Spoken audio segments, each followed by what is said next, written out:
안녕하십니까, 홍현필 변호사입니다. 오늘은 파산 절차에서 유류분 반환 청구 어떻게 취급하는지에 대해서 알아보겠습니다. 반환 청구권이 채권자 대위권이 객지 않는다는 대법원 판례는 있습니다. 유류분 반환 청구권은 일신 전속적인 권리이므로 채권자가 채무자의 유류분 반환 청구권을 대신해서 행사할 수 없는데, 파산 채무자가 유류분 반환 청구권을 행사하지 않는 경우에 관제인이 행사할 수 있을까요? 행사할 수 있다고 하더라도 침해를 안 날로부터 1년이 경과하면 제척기간 동가로 행사가 불가능하다는 점도 아울러 검토해야 합니다. 사안을 정리하면 다음과 같습니다. 채무자는 서울 서초구 방배동의 다세대 주택을 1996년 매수하였는데 당시 만 24세였습니다.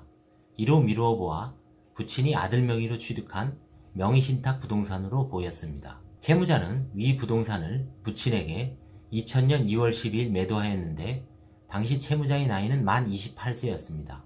무슨 사정이 있어 결국 부친 명의로 원상 회복되었다고 볼 수 있지요. 채무자의 부친은 위 주택을 2014년 10월 6일 모친에게 증여하고 몇 달 후인 2015년경 사망하였습니다. 채무자에서 부친으로, 부친 사망 전 다시 모친으로 부동산이 순환 매매되었는데 일종의 가족 간의 명의신탁으로 생각되고, 채무자의 나이로 보아 채무자가 실질적으로 벌어들인 자금을 출연하여 한 것으로 보기에는 어려우므로 여기까지 특별히 문제는 없습니다. 한편 채무자의 유류분을 계산해 보면 사망 당시 부친이 상속인으로서는 모친과 채무자, 여동생 등 3명이 있었으므로 채무자의 상속 지분은 7분의 2입니다. 채무자는 과거 수년간 국제결혼을 이해하는 과정에서 모친으로부터 해당 1,500에서 2,000만 원을 지원받았으므로 별도로 유류분 반환 청구권을 행사할 것입니다.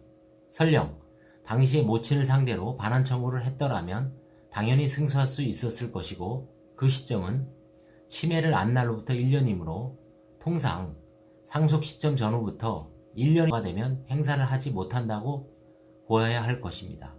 방배동 빌라라면 소형 평수라도 2억 원 이상을 호가하는데 7분의 2 상속 지분에 그 유류분은 절반에 해당하는 7분의 1이므로 2억 원의 7분의 1이면 약 3천만 원 정도에 이릅니다.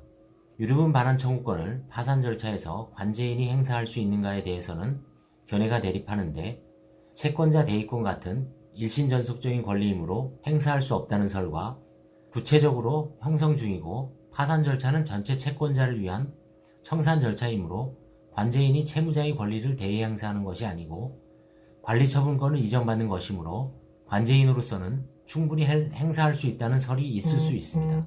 한편 행사가 가능하더라도 채무자가 그 침해 사실을 안 날로부터 1년 이내에 행사해야 하는데, 통상 면담을 해보면 파산 사건에서는 채무자가 유류분 반환 청구권 자체에 대해서 무지하고 파산 선고를 받고 나서야 관제인으로부터 그 권리의 실현을 할 수 있다는 점을 고지받았으므로 제처기간도 도과하지 않았으므로 관제인으로서는 충분히 행사할 수 있다는 견해가 있을 수 있습니다. 유류분 반환 청구권은 파산에서 앞으로 실무상 자주 문제되는 사안이고 판례가 정립되어야 할 분야라고 할 수 있습니다. 감사합니다.